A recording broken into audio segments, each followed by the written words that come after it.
How are you doing? I am very well. And you? Doing well, doing well. I don't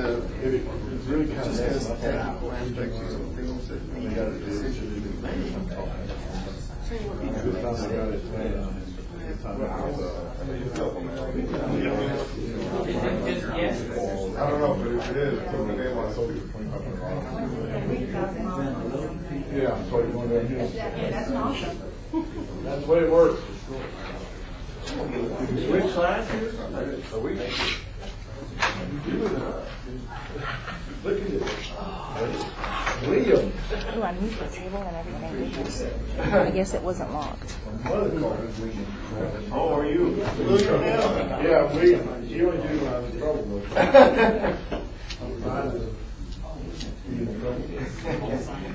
The what? Put your middle name on there too, spelled out.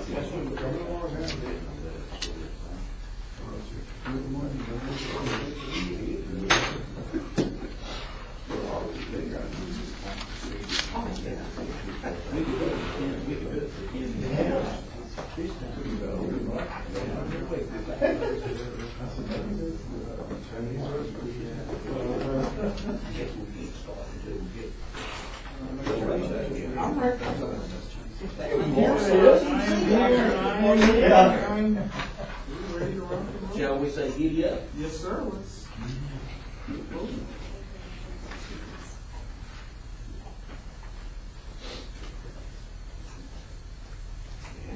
It is 8:34. Let's call this meeting of the Metropolitan Planning Commission Organization to order. We will start with a pledge. The American flag. I pledge allegiance to the flag of the United States of America and to the republic for which it stands, one nation, under God, indivisible, with liberty and justice for all. And the Texas. Honor the Texas flag.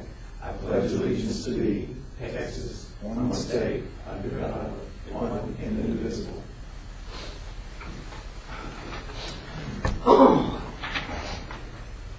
At this time, we will call for public comment. If there is anyone in the public that wishes to address the board with anything, good, bad, indifferent, this is your opportunity to come forward and address the board. If there is no comment, we will move on to number 4 on our agenda, which is the approval of the January 8th, 2015 Policy Board meeting minutes. Help me out, board.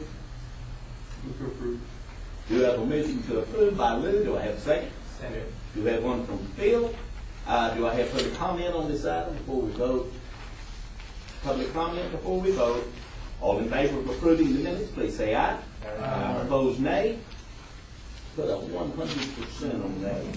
Number 5 is discussion and adoption of the San Angelo Metropolitan Planning Organization bylaws and any action in connection thereto. Mr. Hill. Yes, sir.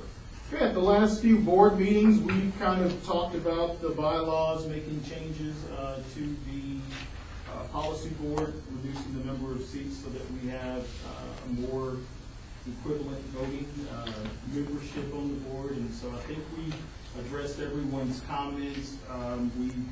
The last change that we made for you, for those of you who were not here, we added the text seat, so we now have 7 policy board members, and we're still keeping the technical committee at 10 members.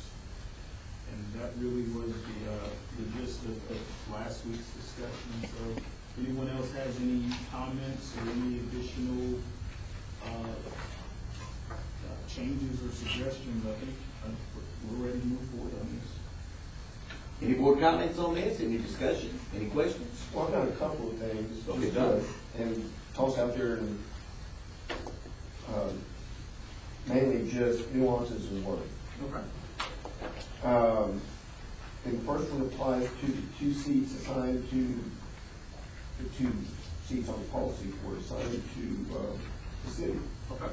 Both those are designated as elected official or designated representative. And mayor, you as chairman, and the elected official from the city on this board at this point. this applies also, honestly, Judge, to the county too, not just one seat. Is it the city's desire and counties to have at least one elected official on the board? And the reason I say that, because both listings for the city say elected official, designated representative. I suggest that maybe one of those all be limited to just elected official. Okay. That makes sense. Just strike out, we'll just strike out. I would agree with you on that. Okay, and then Judge, it's a little different for you with one seat, but you know. I can't imagine designating someone other than. Right. Is that, do these board members have to be approved by the board? No, sir. What's going to happen is each organization will select their representative. But John is correct. Generally, you would see an elected official in the policy board area, so that does make sense to go across all designated representative. Since we have one, do you have a problem with that? With pulling the designated representative out there, so. Yeah, pull that off, I think it's obvious that one of the county representatives could be elected. I have a question, Bill, right? So for the transit district, it also says elected official. So my assumption was that I needed to take it to the transit board. Yes. And see if they wanted to designate either someone from the board or myself. Yeah, I was going to leave that to them. Yes, so if you want to do it that way, I mean, all that we're asking is, again, you have your organizations, whoever the organization chooses to represent, we're not going to dictate that here at that level, but yes, at the discretion of the board. But these changes would ensure that at least 2 elected officials will be on the board, which I think is a. I think that, and Joe, is there any, Dore, I'll put this question out to you. Is that not a requirement at some point of the board to have elected officials from? I don't think there's a requirement. I think it's just desired. Okay. I mean, you want policy makers on your board. Sometimes staff aren't necessarily policy makers. Elected people are. So, anyway, won't throw that out just because I thought that was the intent, and that kind of reinforced that. That'll make it a lot more clear. And then I got one more for you, Dore. Okay. Under we're on page 9, toward the bottom, language concerning the technical advisory committee. You stipulated in the draft that the committee meeting shall be held a minimum of 8 times per calendar year. Yes, sir. I don't know, you may not, it sounds like a bunch, potentially, and you may end up with more than that, but, so yeah, just throw that out there for discussion. I think we just kind of put that in there to make sure that the committee is meeting. We don't want to have a situation where we're skipping a bunch of meetings. I mean, even if the meeting takes, 20, 30 minutes. I'm sorry. The fact that we're having a meeting. I'm sorry. I'm sorry. I was saying that, I think the reason why we chose 8 was because we thought that was a really good number to ensure that the technical committee is actually meeting. So even if you have a situation where the meeting lasted 20 minutes, I mean, that's still long enough to, exchange information. But we want to make sure that the technical is at least meeting, maybe not specifying, the policy board to meet that frequently, but definitely the technical. So that's why we chose 8. I mean, Of course, if you have 8 and you only have 4 meetings worth of material to cover, then it gets. People lose interest if you have a meeting just for the sake of the meeting, and we told some of the other local NGOs, kind of our peers, and there's some that have quarterly meetings and some that have every other month. I think one of those models might be better for us. You like 4? 4 or 6. 4 or 6. I kind of like 4. And then, It says minimum off. so right, and we may end up with 6 or 8, Yeah. and we may end up with extra meetings. You can call a meeting. I'd rather have that number lower. I agree. If it says 4, but if our intent is to have one every other month, and that would allow you to cancel one, but you still could be within the 4 figure. okay, we could change that to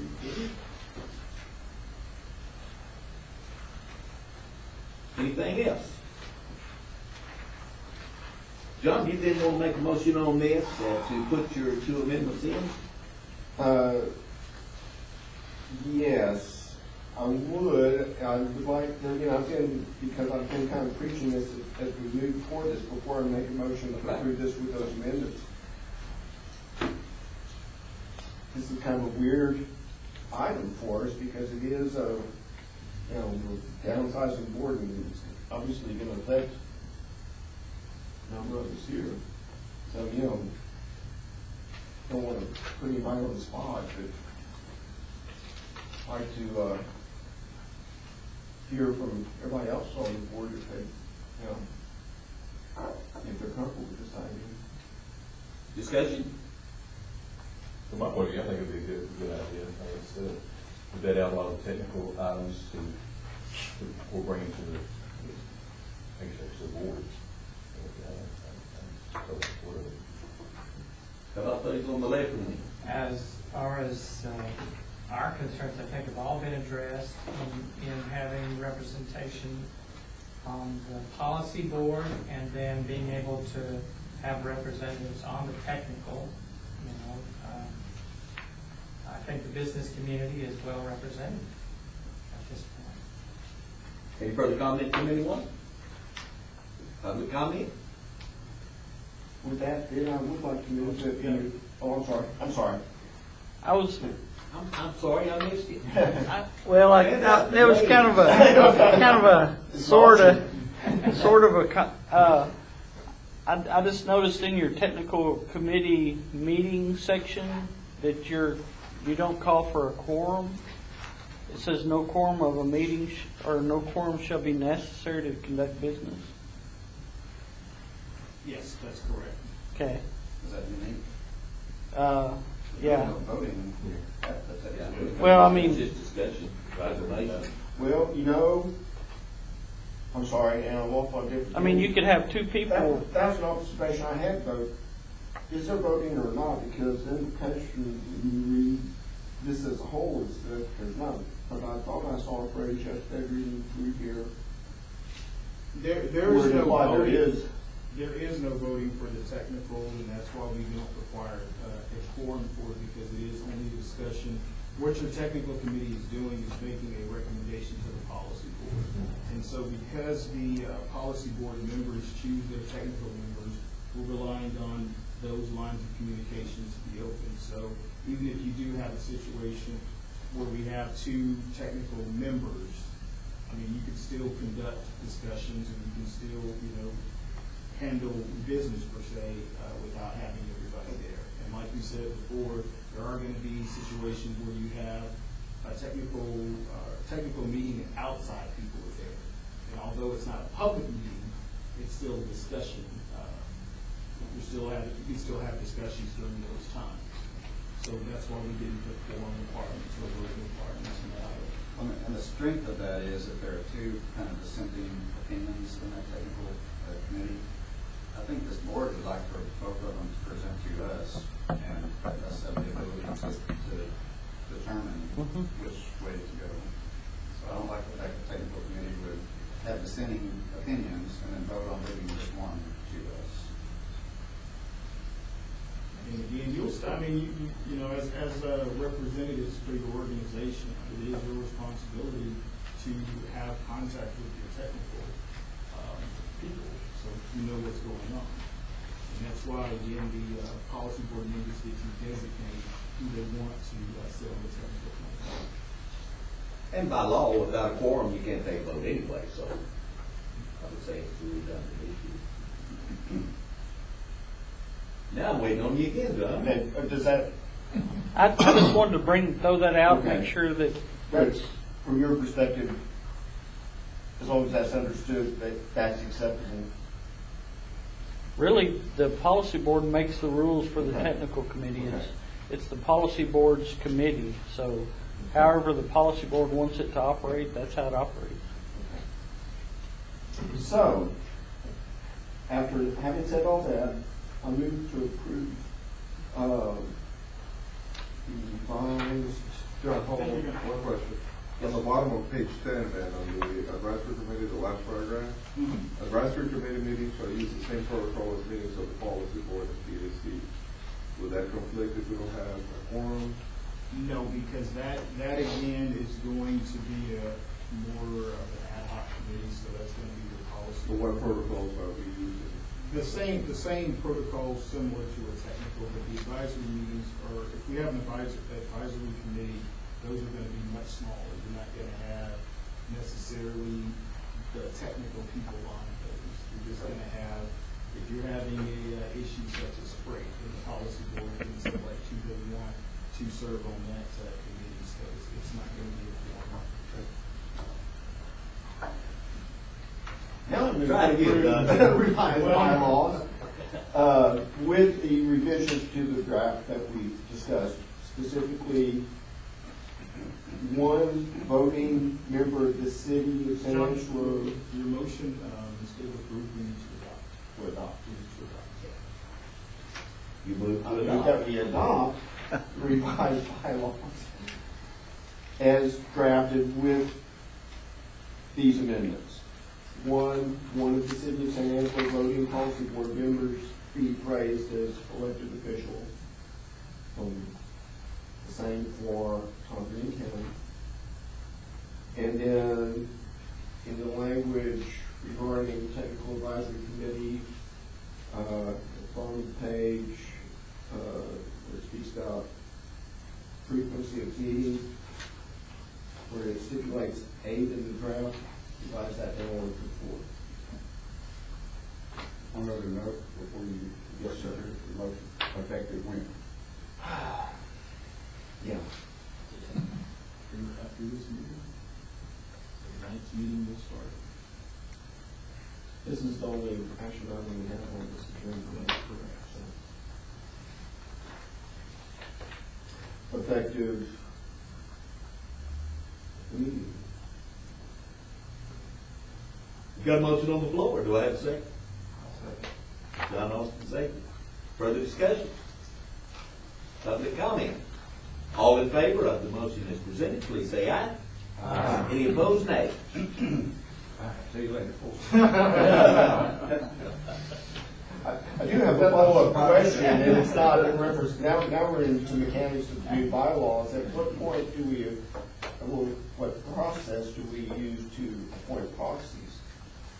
Because what we're going to do is we'll contact again the agency representative, and what we'll do is we will send you a form, and you will put your technical committee members on their contact info, and then you'll also put your proxy on there, and we will keep those on file. At any point in time, if you need to change those, let us know beforehand so that we can make those changes. But it's going to be those board members that designate those people, and it will be on file. But as well as the policy board designates, that's automatically carried forward. Do that. Some do. What we did with your elected officials, I mean, again, it's up to the organization. What we wanted to do with these bylaws is give the organization the authority to choose who they wanted to represent them. So in the instance of your elected officials, it's going to change. I have one more question I probably should ask before we drop the go. So since there are 2 transit board members that sit on this board, there's a potential for conflict if we were to put a transit board member on here. The numbers could be skewed. Do I need to take that into account when I present this to them? Well, for the board, it's only going to be one. Right, Technically. right. But I could potentially it could be somebody from, for instance, it could be Councilwoman Farmer, and then San Angelo would certainly have 3 representatives on the board. They have 3 representatives on the, yes, but you'd still have kind of you'd still have equal representation. You have that because your 2 people would be on your technical, but they still wouldn't have voting abilities. you're talking about policy. I'm talking about policy board. So if I just make it clear that whoever the transit representative is has to be serving in strictly that capacity, Yes. well, is everybody okay with that? Yes, because they would at that point be representing the transit district. So just make that up once again, when you present it. I'd be careful with that one, Don. I'd be very careful with that one. I believe you can explain that to the transit board. Okay. So, yeah, just let them know that in that particular capacity, they're all representing the transit. I don't think it's special inspections. Okay. And you've got enough other board members that I think you can avoid that law. And I will say, I mean, in your instance where you have a kind of a larger board, it would make sense to have somebody at this point with the transit part, the board transit, so it's kind of We're gonna move on to number 6 now? You through, John? I'm done. Okay, number 6 is organizational reports. We have financial, monthly staff, and attendance reports. All right, we put the final, sorry, about attendance, we've got the financial report in there for November. So we spent a total of $11,437.84. Our budget for FY15 is $225, which right now, after November, left us at $188,565. So we have expended 16% of our budget.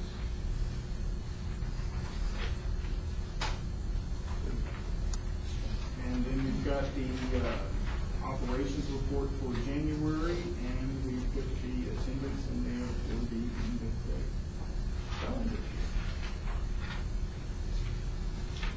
Any questions?